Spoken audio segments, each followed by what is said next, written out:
when you hit that wall, don't change your decision, change your approach. Alexander was Thomas Edison when they said, how did you keep going after failing 10,000 times? He said, I didn't fail 10,000 times. I found 10,000 ways it didn't work.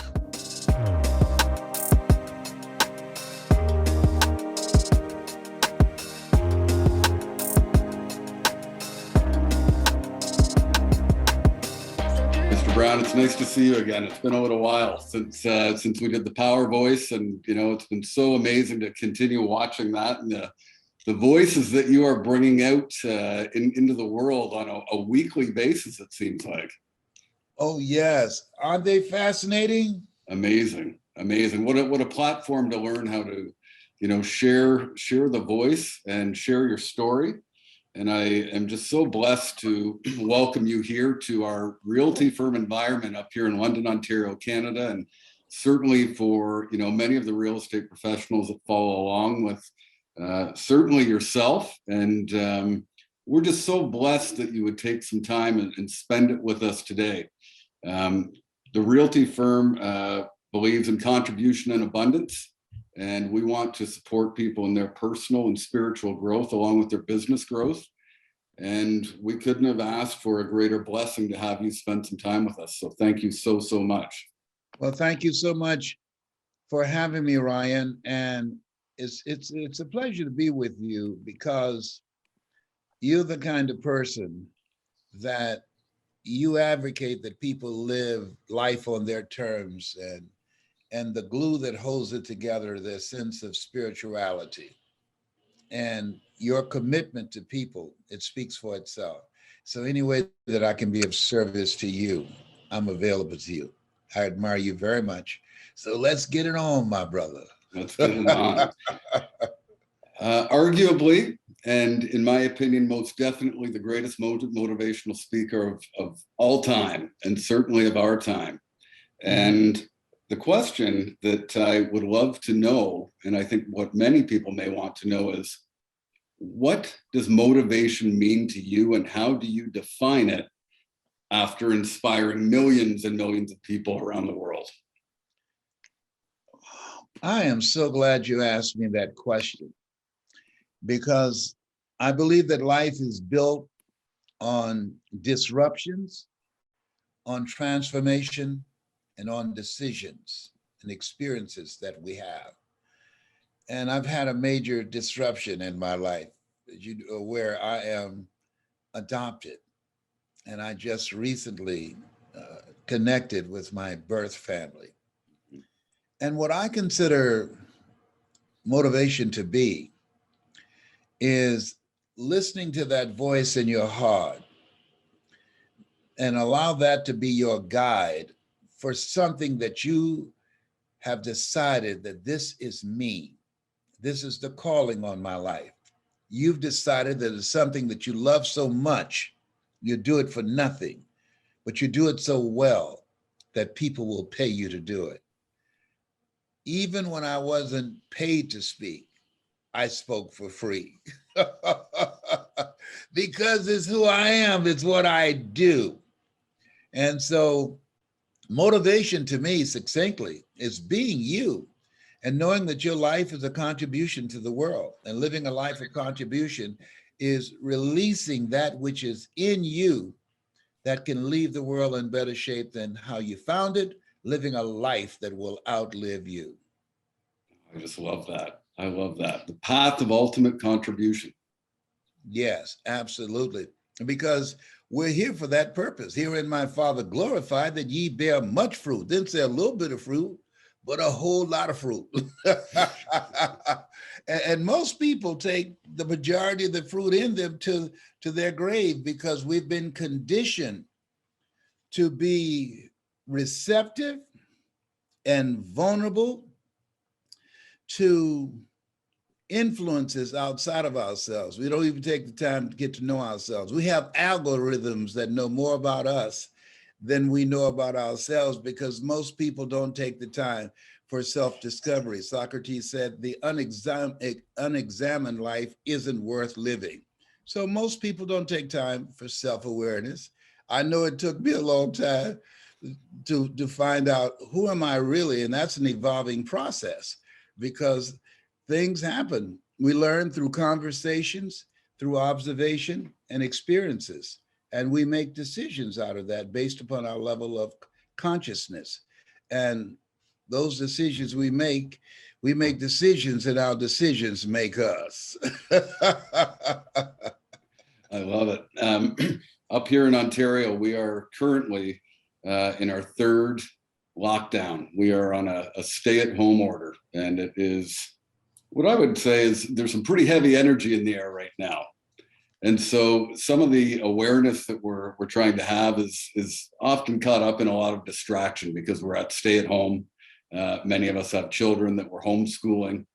Can you lend any insight on how you move through and navigate a situation that obviously is, such a huge collective experience, but we're going through it as individuals, and, some are navigating a little bit easier than others, while some are really, really finding some deep-rooted personal challenge inside of it.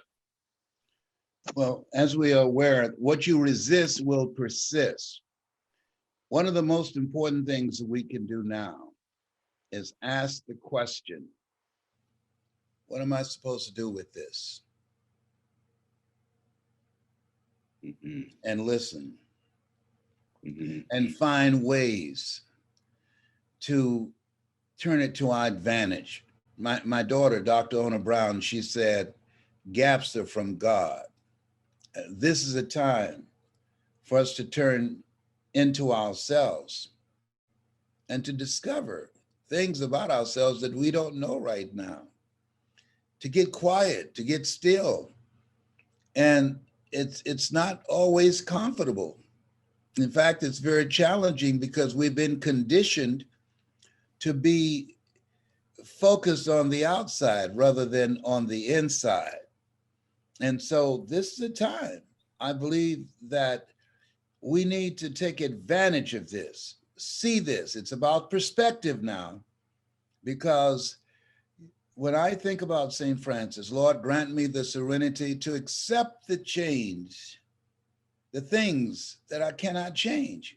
We can't change the restrictions that are placed on us right now that we have to adhere to. The courage to change the things that we can. We can change how we choose to deal with it. Some people decide, looking at a person, they said, until death do us part, and they look at that person the second time and say, you know what? I don't want to do life with you anymore. So the divorce rate, yeah, you would have, okay? So the divorce rate is going through the roof, all right? And then somebody else says, this can't be it. When they look at their lives and they know that they have so much more in them. And that's what I went through. That, hey, February 17th, I turned 76. And there are things that I set out to do, things that I set out to accomplish, and I teach people how to live their dreams. And there's some things that I have not done yet. And so I decided that I'm going to use this time, I'm going to see it as a cocoon. And no matter how fast a caterpillar can walk, it cannot fly. But when it goes into cocoon, it start working, start doing sit-ups and get on a Weight Watchers diet to get that little fat gut out of the way. And it evolves, transforms. And so this is a time that there's a disruption, and this a time for us to transform ourselves, to rethink our lives, to look at our profession, to look at our business, to look at our relationships. And if it's not what we want it to be, to decide, I need to give some work to this. I need to work on this and put the time, the focus, and the energy to create it the way that we want it to be so we can live life on our terms. Because we have the power to do that, rather than be reactionary. There's a quote I love very much. When things go wrong, don't go with them. Get still, be still, and know that all is well. When we look at, one of the greatest, no play on words intended, but one of the greatest things that you teach people is that you've got greatness within you. So many people are comparing themselves to others in this space and business and life. What does that mean for somebody to really recognize their own greatness and not always be so concerned with what everybody else is doing? Because we see a lot of opinions on social media and in the news media right now. How does somebody define greatness for themselves and share that, embrace it, maximize their potential with their own greatness? Well, first of all, self-awareness is very important, Ryan. When I say that you have greatness in you, I didn't always believe that. Being adopted, born in an abandoned building on a floor, being a foster kid, being labeled educable, mentally retarded, put back from the 5th grade to the 4th grade, failing again in the 8th grade, no college training, called the dumb twin, that it's an evolving process. We're born with greatness. This is a world full of distractions. This is what is called they call this world we're in now the attention economy. Mm-hmm. And as a result, there are things competing for our attention, but very few people take the time to look at themselves, to examine themselves, and to answer the question, who am I? And Mark Twain said the 2 most important moments in your life, the day that you're born and the day that you realize why you were born. And so when we struggle with and get on this journey as you have chosen to do, this journey of self-awareness, there are certain things that you see that you say, you know what? I deserve this. And you elevate the level of commitment that you have to make those things manifest itself in your life. And then there's some fulfillment. And then you go back to self-awareness. Wait, I can do better than this. The best is yet to come. You're not going to settle there. Now you go back to self-awareness to examine yourself again, peak to peak, as Schuler once talked about. And so life is about evolving. And I had a moment just last week. I felt like Mother Teresa, and she said, just when I thought I got a handle on life, the handle broke. My oldest son, he went on a search for his grandparents, and he provided me the information. I'll never forget, I called a brother that I didn't know I had. I said, hello. Hi. I said, my name is Les Brown. What is your name, sir? And he said, George Rucker. I said, oh, I got the right number. I said, George Rucker, my son, he did a search for our family, and I'm your brother. And I was so just disarmed with his response. He said, then that means that you're my brother. You and I got the same mother? Hey, man, we got to meet. Wow. And my life was turned upside down.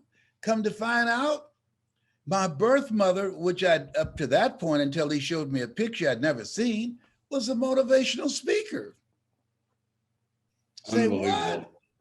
My grandmother, Beulah Rucker, she was a motivational speaker. And they said in this newspaper article I read about her, now the title of my new book is called, You've Got to Be Hungry, the Greatness Within to Win. And this article said she was hungry to learn. Coincidence is God's way of staying anonymous. You can't make this stuff up. And so that this thing that we have to do is listen to realize there's a GPS in us.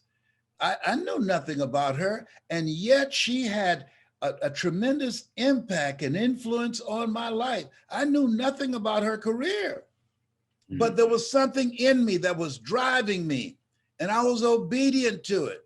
It didn't hit my twin brother. We're just 5 minutes apart. I came here looking out for him. He went out first. I said, check everything out. He went out first. Then I heard a slap and he screamed. As I stuck my head out, I was, hey, what's going on? And they pulled me out. Okay. And we're different day as night.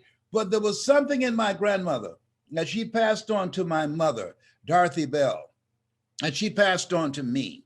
And Mamie Brown, who adopted us, God took us out of our biological mother's womb and placed us in the heart of our adopted mother, shaped and molded me into the person that I am. I was writing a song last night, an old Mary Wells song. I just changed the lyrics, and it's called, I've got two mothers and I'm not ashamed. I got two mothers and I love them just the same. But you can't handle the voice, Ryan. You might faint right now on Zoom, so I won't go there. So this is an evolving process that we have to be flexible, we have to be adaptable, we have to embrace it. And as Helen Keller would say, make your life a daring adventure. Otherwise, it's going to be boring.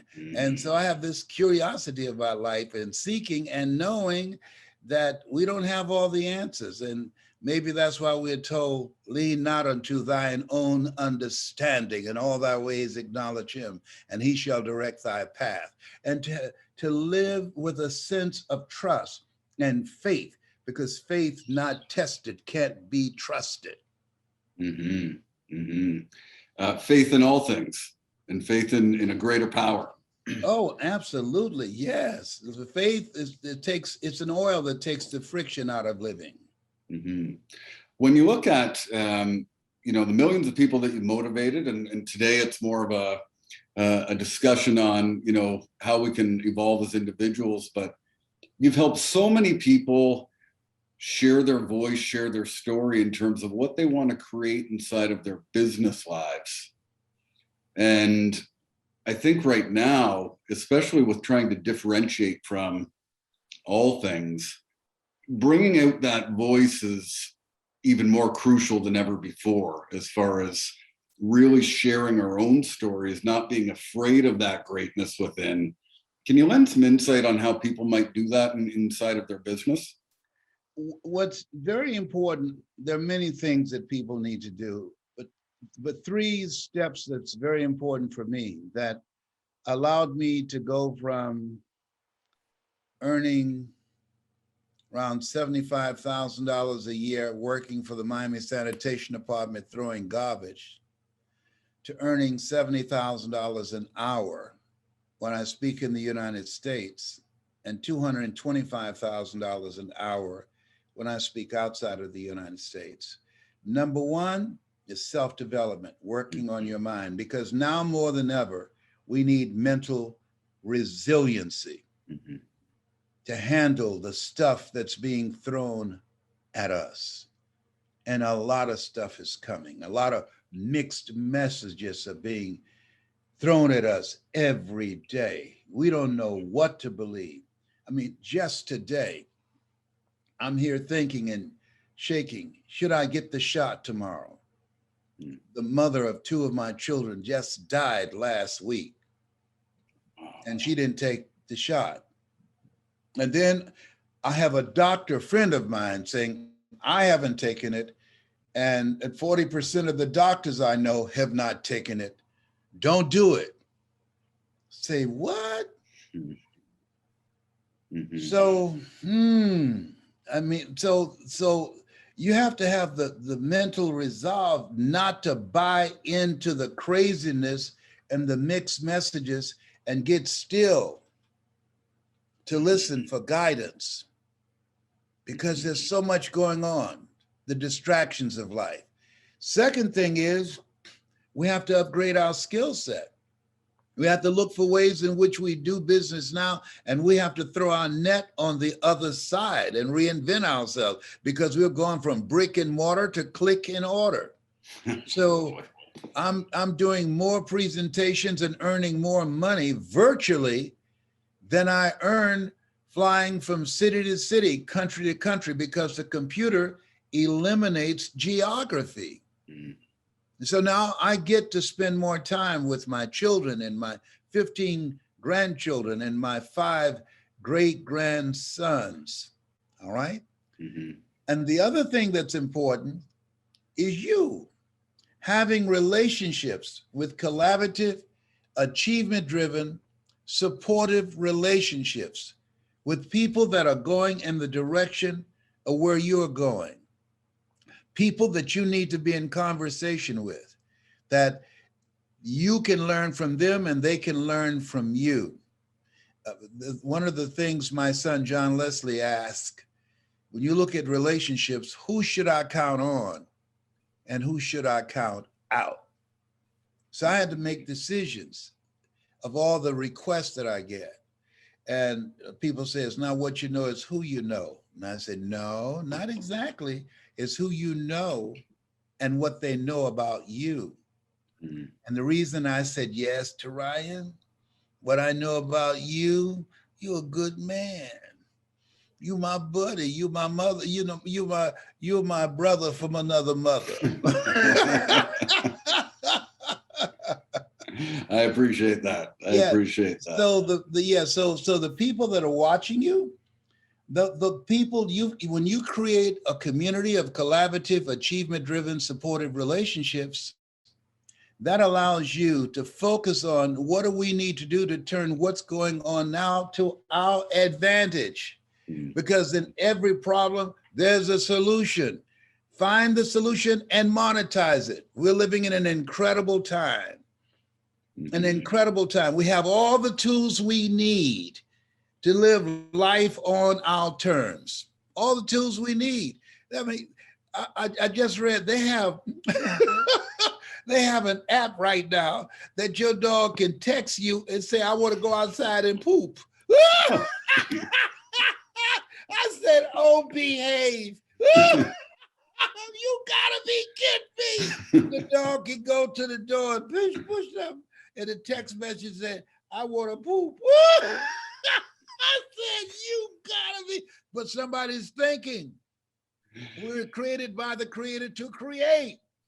Yes. And this is the time that we must create. This is the time we have to look for new ways that we reinvent ourselves, we rethink our lives, we rethink the kind of experience to attract more customers, to retain the customers we have, to extract referrals out of those customers because of the quality of the service that we deliver for them.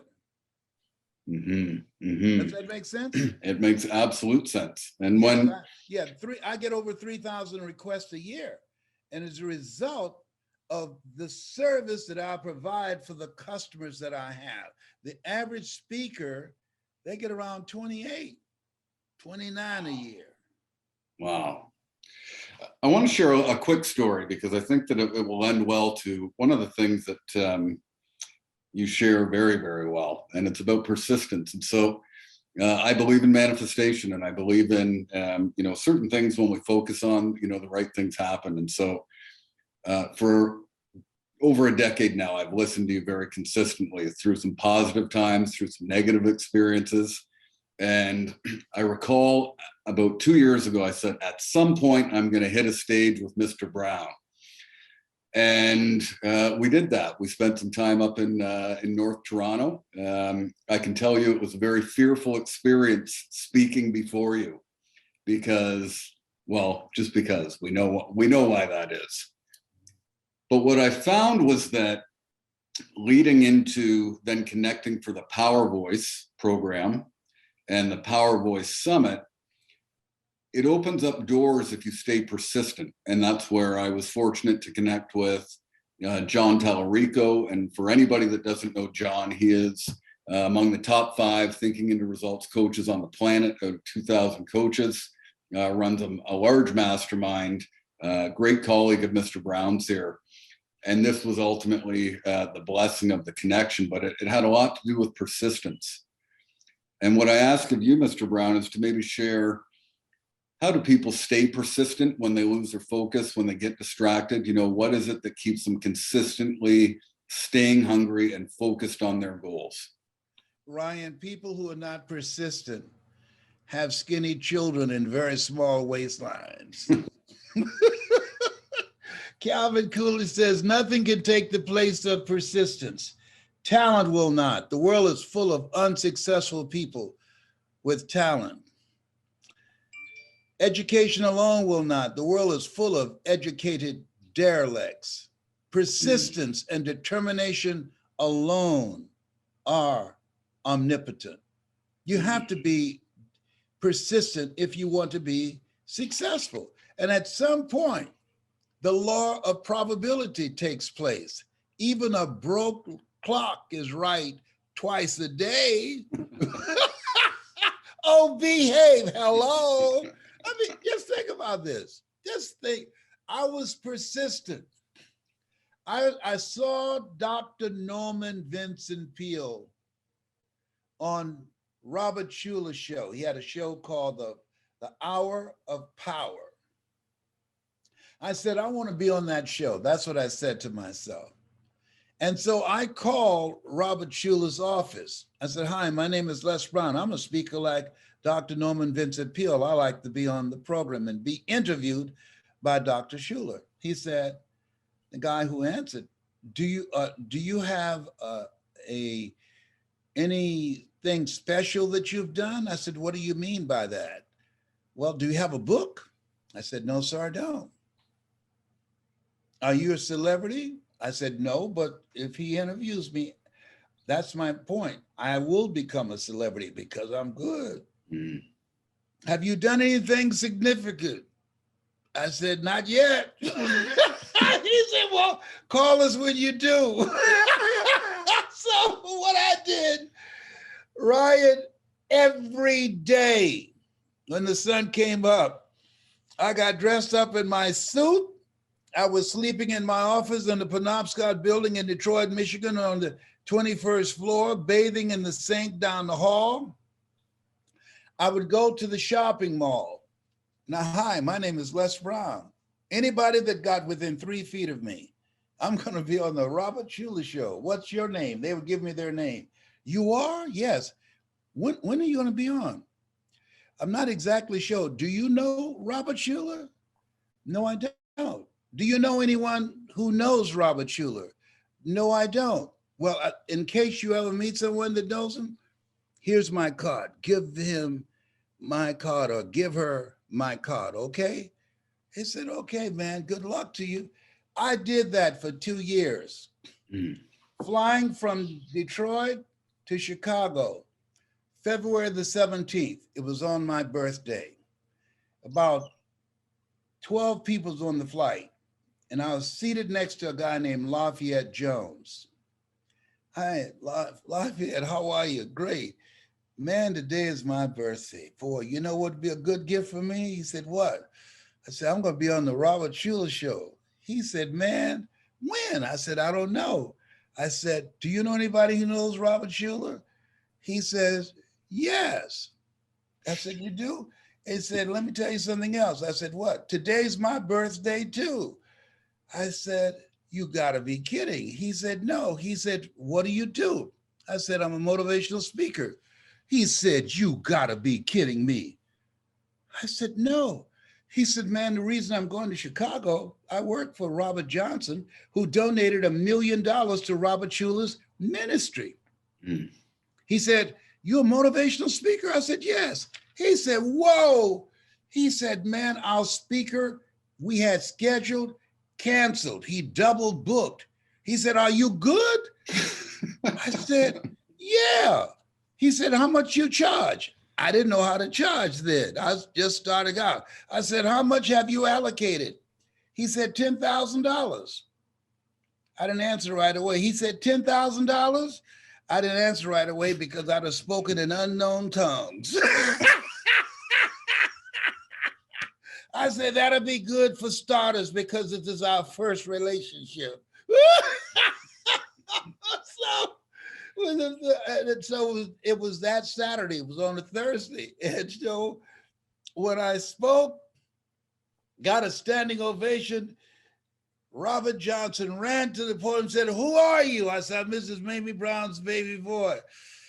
He said, "Man, you were good." I said, "Do you know Robert Schuller?" He said, "Yes." He said, "Man, I donated $1 million to his show." I said, "I'm going to be on his program." He said, "When?" I said, "I don't know when. I'm looking for you. Can you help a brother out?" He said, "Yes, I have him call you tomorrow morning." I was living in Riverfront Apartments in Detroit, Michigan. The next day, the phone rang. "Hello, this is Robert Schuller." I said, "Come on." "Yes, it's me. I want to talk to Les Brown." I said, "That's you." I said, "Hold a minute, I got to run to the bathroom." I said, "But it's number one. It's number one." I came back. I said, "How you doing?" He said, "Robert Johnson told me you want to be on my program." I said, "Yes, sir." He said, "I'm going to have my secretary to call you and schedule you." I was Wow. persistent. Wow. 2 years. When will a baby walk? It will walk when it walks. Mm-hmm. When will it talk? It will talk when it talks. Some talk sooner than others. When will you reach your goal? You will reach it when you reach it. That's why it's important that you find something that's your calling. A calling is something that you love so much that you do it for nothing, but you do it so well that people will pay you to do it. And you don't get tired. You don't look at the clock. You just continue to do it every day because it's you. It's what you love to do. A job is what you get paid for. A calling is what you're made for. I love that. Love that.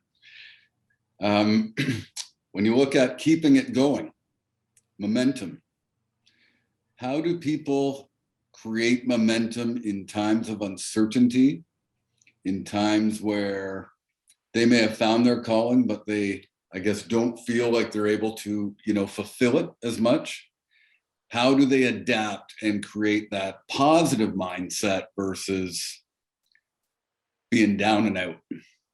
One of my students named Stacy NC Grant, she wrote a book called Action, Action, Despite the Distractions. And in those action steps, at that point in time, it's very important that you bring some other thinking into the equation. All of us hit walls in life. All of us are like former heavyweight champion Joe Frazier. He said, many of us in life are like a blind man standing on the corner, waiting for someone to lead us across. And so it's important that we surround ourselves with people that we can learn from, that we can grow from, that have some contacts that we don't have, that are behind doors that we are not behind.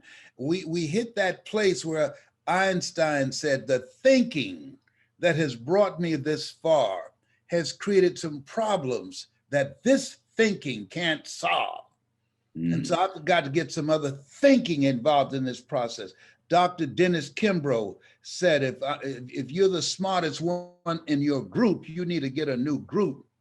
And so I constantly keep people around me that's smarter than I am, that bring value in my life, and I bring value in their lives. I can see some stuff that they can't see in their stuff because you can't read the label when you're locked in the box.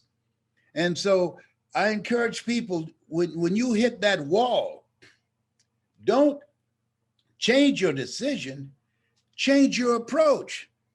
Alexander was Thomas Edison when they said, "How did you keep going after failing 10,000 times?" He said, "I didn't fail 10,000 times. I found 10,000 ways it didn't work. And I got some help."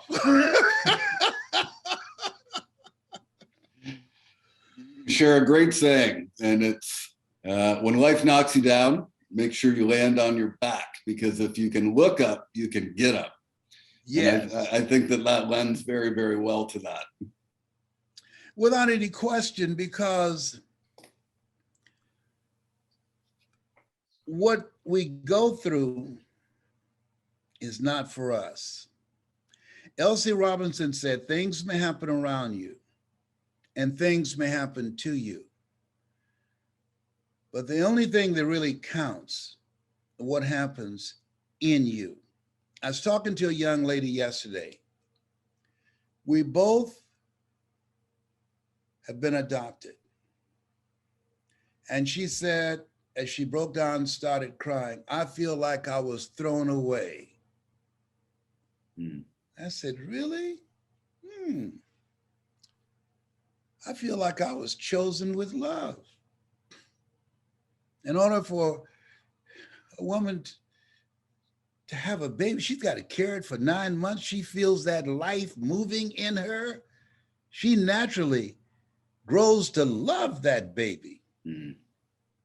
But I feel when Mrs. Mamie Brown was asked by my godfather, Mamie, you said you wanted a son. Yeah. Well, there's a lady in Liberty City. She has twins and she won't let them be separated. Do you want them? She said, yes. He said, get dressed. And he drove her to Liberty City, 62nd Street and 17th Avenue. My birth mother was in this building, Dorothy Bell Rucker. I didn't know her name till this past weekend. And when she came in, Mr. Moss said, she looked up and said, lady, are you the one?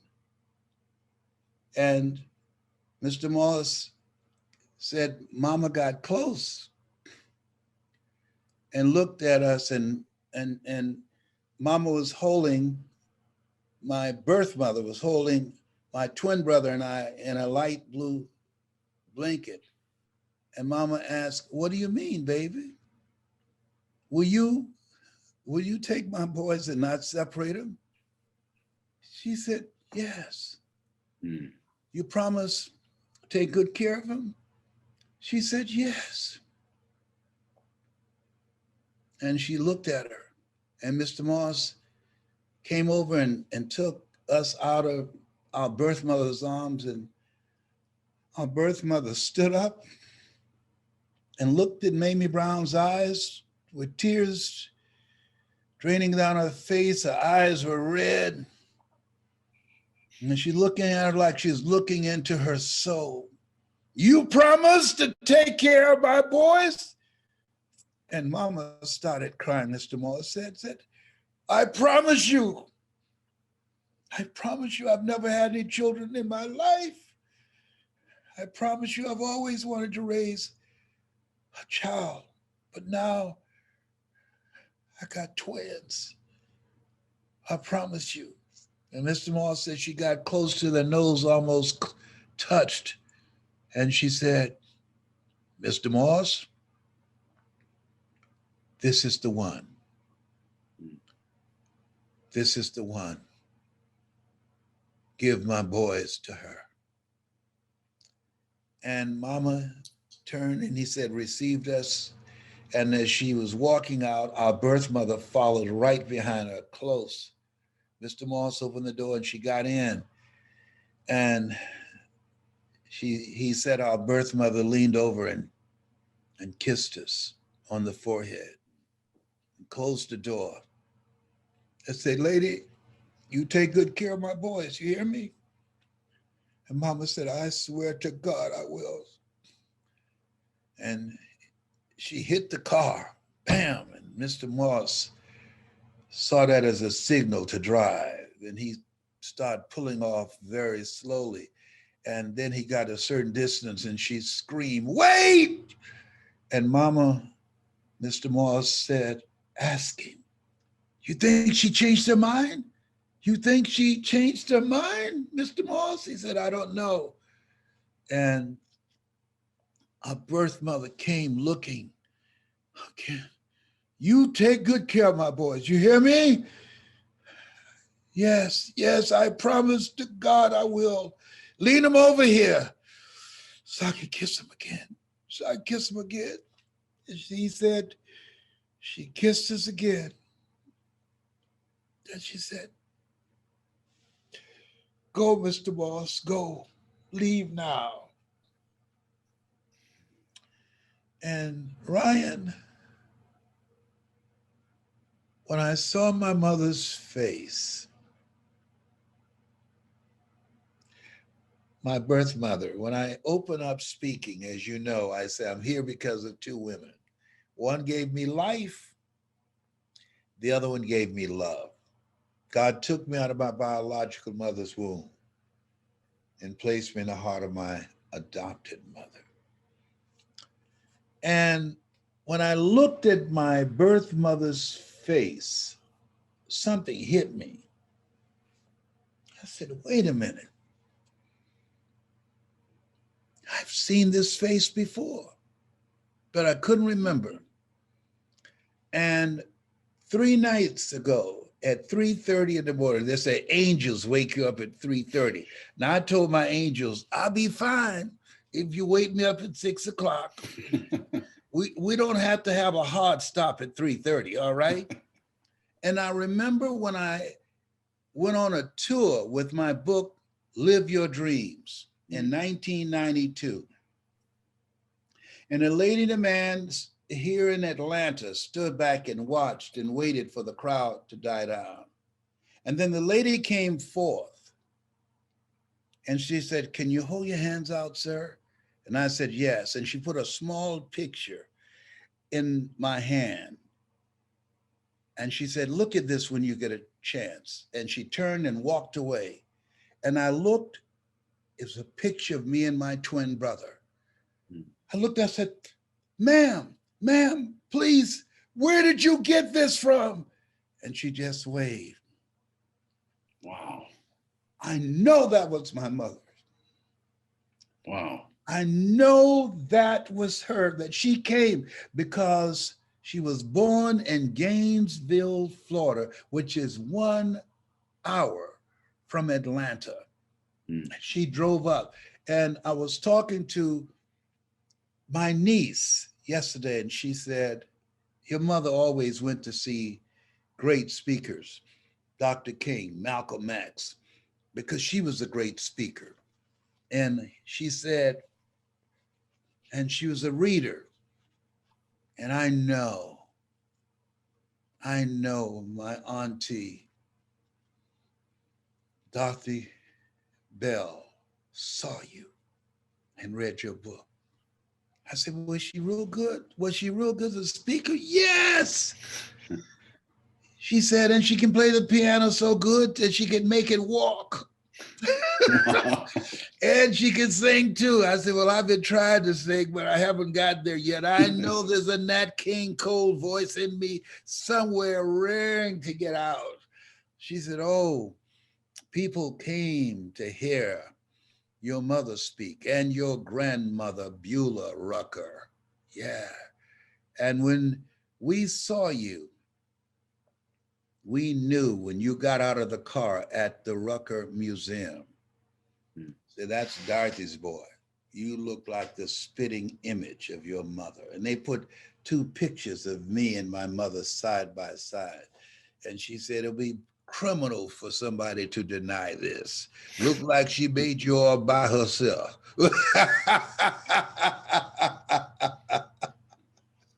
So amazing. You've given us a lot of time today and a lot of your energy, and I'm so grateful and blessed for that. I think everybody here is. What is next for the legendary Mr. Les Brown as you navigate further? Tyrone and I have been talking about that. We've been having conversations. He's been praying for me. My assistant said, stop talking about Tyrone. You've been in the house too long. You need to get out. I'll drive you around. You talk about you talking to squirrels. You can speak squirrely. That's not funny. People gonna know you've been touched in the head. Man, this is a new chapter. But here's what I know. If I don't know anything else because of this disruption, there's something in each and every one of us, who I am behind my eyes or who you are behind your eyes.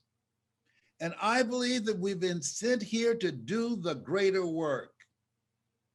Some of us get still and listen and are obedient and listen to that still small voice within.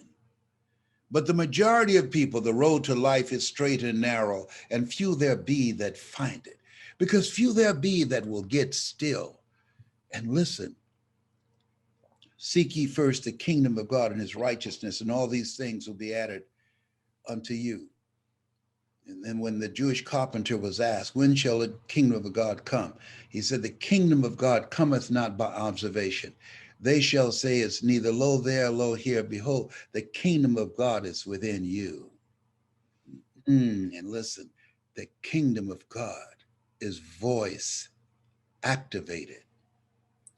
That's why I train speakers.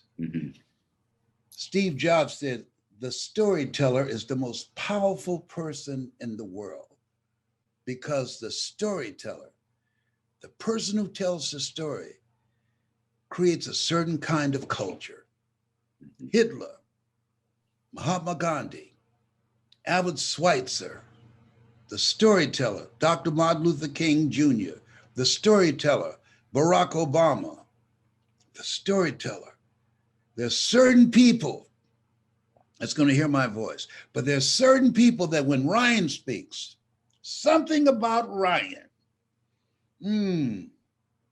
that will cause somebody to reinvent themselves. Something about Ryan's voice that will inspire somebody to say yes to life. Something about Ryan that will inspire and motivate someone to answer the call on their lives. And something in his character, when he speaks, that resolve will motivate someone to say, I will never give up on my dream. Ryan factor. There's some that's going to hear me, but some will hear you. To God be the glory. Thank you so much from the bottom of my heart, and from all of us that got to share and listen today. Can't say that we are blessed enough, and in a dark time like it is right now. It's not dark.